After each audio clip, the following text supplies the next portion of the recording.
This is Abe Friedtanzer from Awards Buzz. Excited to be speaking with Sam Nivola about The White Lotus. How are you, Sam? I'm good, thanks. How are you? Good. I assume you had heard about this up and coming show before you had the chance to join in this role. Yeah, I had heard of it for sure. Who hadn't? What was your experience of getting the part? Um, it was just a dream come true. I mean, I like more, I actually hadn't watched the show shamefully before getting the audition. I once I got the audition, I watched one episode of it to be like, well, I should probably like know what kind of a thing I'm going for here, what the sort of tone of this thing, how I should read it. And then I watched one episode. It was just one of those things that I never gotten around to watching it, even though everyone I knew had. I watched one episode and I was like, holy shit, this is the best television I've ever watched. And then immediately, like before doing the callback, binged both of the first seasons and it was amazing. Um, but yeah, I feel like regardless of the legacy of the first two seasons, the audition side, I was just so excited when I got the email and read the sides for the scenes I was reading to audition with. I was like, this is just the best writing I've ever read, and it's such a privilege to like read words that are well written and that you don't feel like you need to sort of struggle to make work and you don't have to like massage it in order to make something work that isn't working. Well, we're going to assume for the purpose of our conversation that people continuing to watch this have seen the entire season. And I'm curious when you knew the full extent of your character arc and some of the more interesting things that happen to him. When I read the script, that's when I knew. What was your initial reaction to the brotherly bond that has taken over a lot of discourse about this show? I was well, it's interesting, Patrick and I got in touch with each other through, I don't know, some mutual friend or something, when we both got cast, and we were sort of trying to figure out you know, what happens in the show. This was like just a few days before we had been sent the scripts, and I was like, I was like, yeah, I've got this scene in a hammock next to this girl, and like I'm talking about how she's never had sex and that like someone thinks she's hot, and like I think maybe like I sort of have a flirtation with this girl, you know what I mean? And that girl was Piper, who turns out was my sister, and I didn't know at the time. And he was saying like, yeah, one of my scenes is like talking to some French lady, and she like this is like the audition scenes. And he was like, yeah, one of my audition scenes was like talking to this French lady, and she says like you jerked your brother off, or you got jerked off by your brother last night. But I think it was just like a bit, it was just like a funny, like she's just poking fun at him or something. I was like, yeah, like that's a little weird, right? And then, of course, not knowing the full extent of it.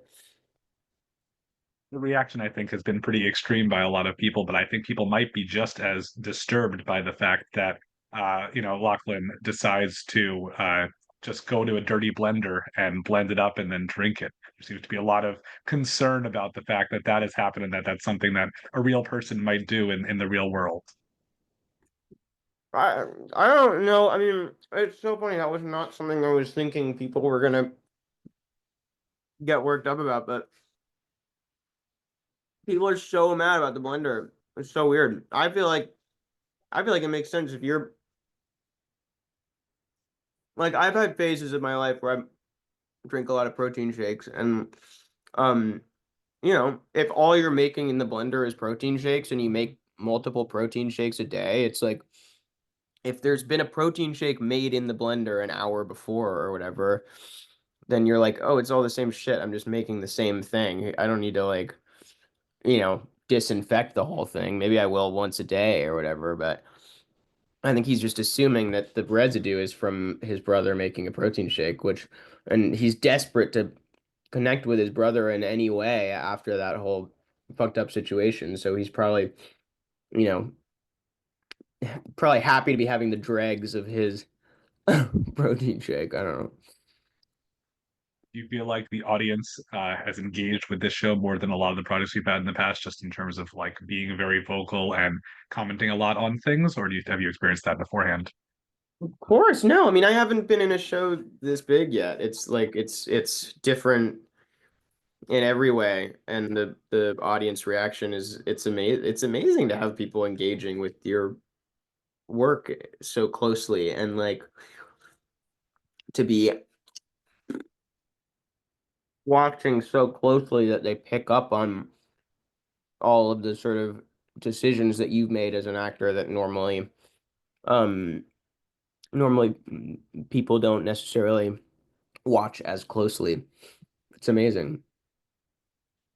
And it's fun to watch your family unit in addition to just your siblings. What can you say about your on-screen parents? They're just amazing. They're brilliant, brilliant people and brilliant actors. And so it was such a great learning experience working with them. Like they are so different as actors. They have such different processes, if that's the right word. But Jason and Parker, like very different ways of working that are both applicable in a lot of situations and both really smart ways of doing it. And I sort of love, I don't know, I love working with these actors who are sort of around my parents' age who are just legends and getting to learn so much from them because everyone has a different way of doing it. And no method is right or wrong. They're all just sort of applicable in different circumstances. And it's amazing to sort of cherry pick, get to pick up these various ways of doing it throughout my career and start to build my own uh sort of rule book. I'm not sure what a family vacation looks like for you, but I feel like the closest glimpse that I've gotten was your short film Neighborhood Watch from the Within, Oh yeah. volume at Tribeca. It was a lot of fun. You've I'm seen sure that that? was exaggerated, and your father wasn't quite as COVID conscious to detrimental Yeah. effect. But it's fun to see you work with your family so often because I feel like a lot of people sometimes try to sort of shy away from that, and I know that you've had multiple opportunities to do that. Is that something that you feel has helped you to have, a family that's involved in the industry in this way?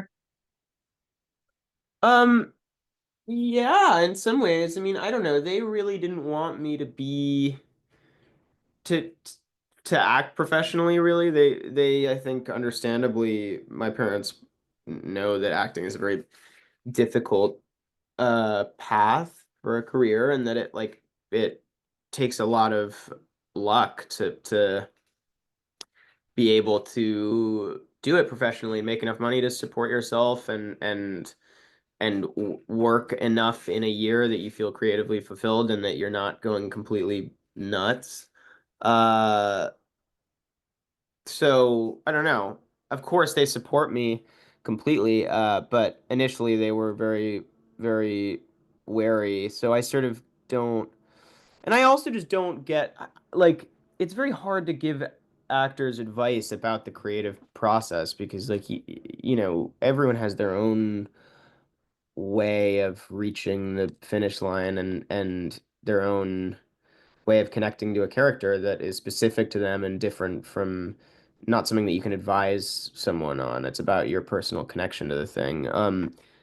But I've gotten tons of advice from them about the sort of more mundane things about acting, you know, like you got to make sure that they pay for you to to do your laundry in your contract. You know what I mean? Like you got to like little stupid things like that. It's great to have someone close to you who's been around the block, so to speak. I know that this also is not The White Lotus is not the only, big ensemble TV show that you've been part of this season. The Perfect Couple, I feel like, feels tame in a lot of ways compared to this, but that's not a great way of describing that show because I think that show is also pretty excessive in its own way. What is it like just having these two experiences back to back? It's great. I mean, it's well, it's a blessing and a curse. It's like I feel really lucky that I've played a very similar character probably like 3 or 4 times in my career now. The sort of like awkward um teen who sort of doesn't really know where he fits in. Um and I think it's a really useful exercise as a young actor to get to play a similar character a couple times in a row because you really with the same sort of framework you can refine your process and how you prepare for things and without being thrown a curveball every time. Now that I've done it a few times, I'm ready to be thrown a curveball, and I'm, hoping that the next role brings something a little different. I'm ready for that new challenge, but I think it's great to have a few that sort of relate to one another early on in your career. Anything coming up that you can share? Um, no, not that I can share. What do you like to watch on TV these days? I don't really watch TV. I'm more of a movie guy. I mean, trying to think if there's anything I really want to watch. Well, I watched the first season of The Last of Us, which I absolutely loved. Still haven't gotten around to starting the second season because me and my girlfriend want to watch it together, but we've both been bouncing around all over the world, so we haven't found time to sit down and do it. But maybe we'll do that tonight. I really want to watch The Studio. I've seen a couple clips from it. It looks hilarious. Um, but yeah, mainly I have been my favorite part about New York is that there's so many good art house cinemas. So I've been trying to just do more of that since I've been back in the city I've only been back here for about 2 days, but What are some of your best movies you've seen recently?